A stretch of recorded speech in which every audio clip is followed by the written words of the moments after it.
in carbon farming, maybe we can develop a business model for farmers sequestering carbon in their soils and selling it.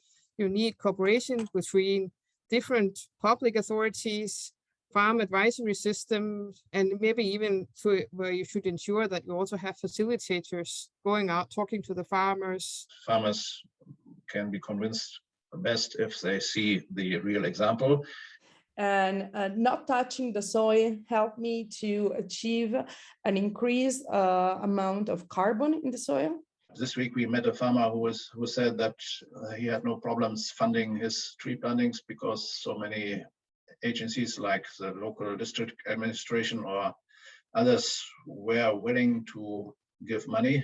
If we can then coordinate in the food industry what it is that we want the farmers to do in terms of carbon farming, then we can definitely scale it much faster.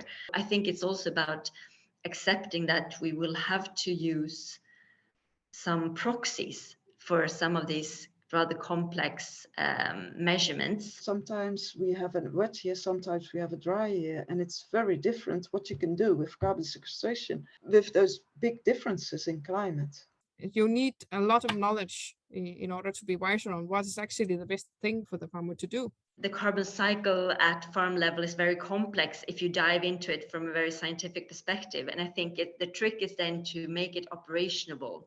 And that's where the advisory services have a lot of expertise to offer on how to make it operationable. Or we need a support system to implement these innovations on the farms, because our farmers say, yeah, we only have 24 hours of a day, and we need to see better prices for what we are doing, but we also need technical advice, we need informations if we want to do more than we are doing already.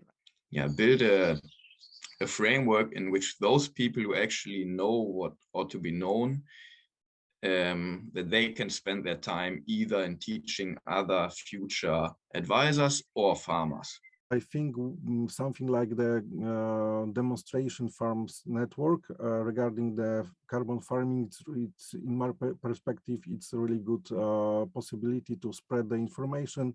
It can be something like a synergy between the private and the public advisory about the carbon farming, about the benefits, about the necessary investment. Yield-based payments, as you're doing in carbon farming practices, can be an instrument to bridge this gap.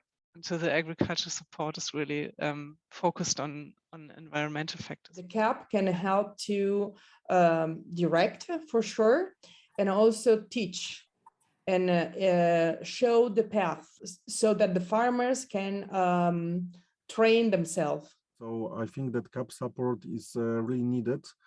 In the, let's say, in the beginning of that, for example, for first 2 years when the farmer will decide to change, they need support for investment, and also they need support for advisory. I mean the knowledge advisory, transferring the know-how from different member states as well. It's important to join forces within the EU and CAP, so from the regulatory perspective and the opportunities in CAP, and in the food industry, we can join forces, and hopefully we can also connect the two so that we make better use of each other in this, and so that we all ask for the same thing, because I think that's the key to the word scaling. Definitely, we should find a way of making it more understandable for everyone. Probably a European standard would be very helpful, because you want to do it in other countries. I think you want to improve soils in other countries.